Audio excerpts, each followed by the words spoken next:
ये कहानी एक पति पत्नी की है। पत्नी ने एक नई नौकरानी रखी, लेकिन ऐसा कुछ होता है जिससे पत्नी को लगता है कि उसका पति उसे पहले से जानता है। सुनिए ये सस्पेंस स्टोरी। इसी तरह की मजेदार कहानियाँ और हिंदी मॉरल स्टोरी आप यहाँ रोजाना सुनने के लिए हमें फॉलो जरूर करें। चलिए आज की कहानी शुरू करते हैं।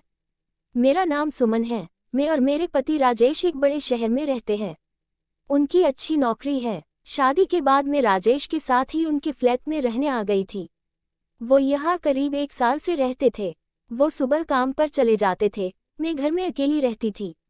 शादी के पहले से ही मुझे घर का काम करने में कोई दिलचस्पी नहीं थी। मैंने घर का काम करने के लिए एक नौकरानी रखी। उसे मेरी बिल्डिंग में काम करने वाली से पता चला था कि मुझे नौकरानी की जरूरत है। उसने अपना नाम राखी बताया। दिखने में सुंदर थी। वो हमारे बिल्डिंग के पास की बस्ती में ही रहती थी।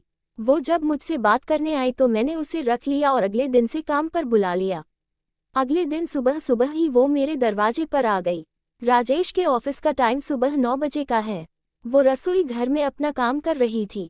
राजेश ऑफिस के लिए तैयार होकर बाहर नाश्ता करने के लिए आए। आते ही उन्होंने राखी को देखा। राखी को देखते ही वो किसी सोच में पड़ गए, और राखी ने जब उन्हें देखा तो उसका चेहरा भी बदल गया। राखी उन्हें कुछ देर ऐसी ही देखती रही, फिर अचानक उसकी नज़र मुझ पर पड़ी। जब उसे दिखाई दिया कि मैं उसे देख रही हूँ तो हड़बड़ा कर वो फिर अपने काम में लग गई। राजेश के साथ भी ऐसा था। राजेश और राखी जिस तरह से एक दूसरे को देख रहे थे, उससे ऐसा लग रहा था कि ये दोनों की पहली मुलाकात नहीं है। मैंने राजेश से पूछा कि क्या तुम इसे जानते हो? वो बोले कि हाँ, देखी सी लग रही है। शायद यही बिल्डिंग में काम करती होगी, आते जाते देखा होगा। मैंने भी सोचा हाँ, हो सकता है। उनके जाने के बाद मैंने राखी से बात की, पूछा कि पहले इस बिल्डिंग में कहाँ काम किया है। वो बोली नहीं मैडम, यहाँ तो मैं पहली बार आई हूँ। राखी फिर मुझसे पूछती है, मैडम यह आपके पति है? मैंने बोला हाँ। क्यों, क्या हुआ? वो बोली नहीं मैडम, कुछ नहीं, बस ऐसी ही पूछा। अगले दिन राखी काम पर आई। मैंने रात तक कुछ काम किया तो मेरी नींद देर से खुली। मैं अपने बिस्तर पर सो रही थी। राजेश उठकर तैयार हो रहे थे। थोड़ी देर बाद जब मेरी नींद खुली तो राजेश कमरे में नहीं थे। मैं उठकर बाहर किचन की ओर गई। मैं दरवाजे पर गई तो जो मैंने देखा वो मैंने सोचा नहीं था। राजेश गुस्से में थे और राखी उनके आगे हाथ जोड़ रही थी। 1 मिनट के लिए मुझे लगा कि कहीं मैं सपना तो नहीं देख रही। उन दोनों ने अभी मुझे नहीं देखा था। मैंने वहीं खड़े होकर उनकी बात सुनने की कोशिश की, लेकिन उसी पल राखी की नज़र मुझ पर पड़ गई और वो फिर अपने काम में लग गई। राजेश मुझे देखकर मेरे पूछे बिना ही बोले कि मैं यहाँ ये देखने आया था कि नाश्ता बना कि नहीं, ऑफिस में लेट ना हो जाओ इसलिए। मेरे मन में अब शक आ गया था कि कुछ ना कुछ बात तो है जो ये दोनों छिपा रहे हैं। मेरा मन अब कई तरह के विचार सोचने लगा। राजेश के ऑफिस जाने के बाद मैंने अब राखी से पूछा, क्या बात कर रहे थे वो तुमसे? उसने कहा मैडम कुछ नहीं। उसने भी मुझे कुछ नहीं बताया।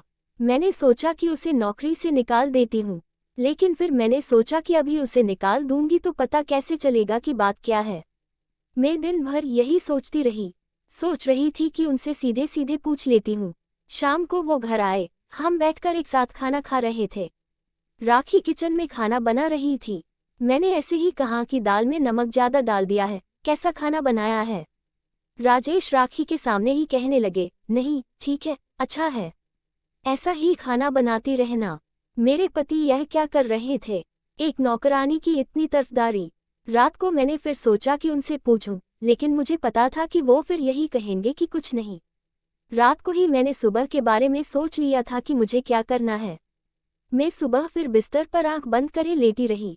राजेश उठकर तैयार हो रहे थे। मुझे लगा था कि आज भी शायद ये किचन में जाएंगे, और वैसा ही हुआ। वो किचन में गए। मैं भी चुपके से उनके पीछे गई ये देखने की आज राजेश क्या करने वाले हैं। राजेश ने आज भी कुछ किया। आज राजेश राखी को रुपए दे रहा था।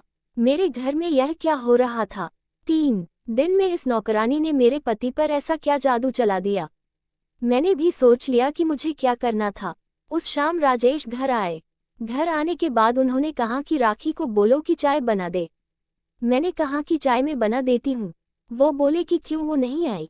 मैंने कहा कि आपको उसकी इतनी फिक्र क्यों हो रही है? मैंने उसे काम से निकाल दिया, अब नहीं आएगी। राजेश बोले क्या, क्यों, कुछ किया क्या उसने? मैंने कहा हाँ, उसने पैसे चुराए थे। राजेश बोले कि अरे उसने चुराए नहीं थे, मैंने दिए। बस यही मैं सुनना चाहती थी। मैंने बोला क्यों, अपने क्यों दिए? वो भी इतने पैसे किस बात के लिए? कौन सी बात नहीं बोलने के पैसे आप उसे दे रहे थे? राजेश बोले, तुम पागल हो गई हो? तुम पूछ रही थी कि मैं उसे जानता हूँ या नहीं? तो सुनो, राखी की एक लड़की है, करीब 7 साल की। वो रोड पर खेल रही थी, मेरी कार से टकराते हुए बची, लेकिन वो डर कर गिर गई। राखी का पति शराबी है। उस दिन वो मुझसे लड़ने आया, राखी भी उसके साथ थी। भीड़ जमा हो गई थी। वो मुझसे बिना बात पैसे मांगने लगा। उस समय राखी ने भी उसका साथ दिया। नशे में वो कुछ भी कह रहा था, इसीलिए मैंने बात को खत्म करने के लिए उसे पैसे दिए। राखी को देखती ही मैं पहचान गया था। वो मुझसे कह रही थी कि उस दिन के लिए मुझे माफ कर दो, मुझे भी कुछ पैसे चाहिए थे, इसीलिए मैंने पति का साथ दिया। अब वो उसके पति से अलग रहने लगी और उसकी माँ और बच्ची की जिम्मेदारी उस पर है। इसीलिए वो कह रही थी कि उसे नौकरी से मत निकालना, मैडम को वो बात मत बताना, नहीं तो मुझे भगा देंगी। इसीलिए मैंने उसे कुछ पैसे दिए ताकि वो अपना घर चला सके। उसकी आंखों में मुझे ईमानदारी लगी और तुमने उसे निकाल दिया। ये काम उसके लिए सहारा है लड़ने का, भूख से, गरीबी से।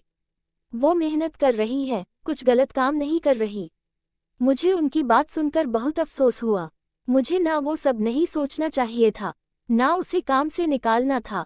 मैंने कहीं से उसका नंबर मांगा और फिर उसे काम पर बुलाया। जब वो आए तो उसकी आंखों में आंसू थे। मैंने कहा कि तुमने तो मुझे बहुत कुछ सिखा दिया, मुझे माफ कर दो। राखी अभी भी हमारे यहाँ है, बहुत मन लगाकर काम करती है। उसकी बच्ची भी आती है, बहुत प्यारी है। भगवान मेहनत करने वालों के साथ है। तो दोस्तों, आपको ये सस्पेंस स्टोरी कैसी लगी हमें कमेंट करके जरूर बताएं और अपने दोस्तों के साथ इस कहानी को शेयर जरूर करें। धन्यवाद।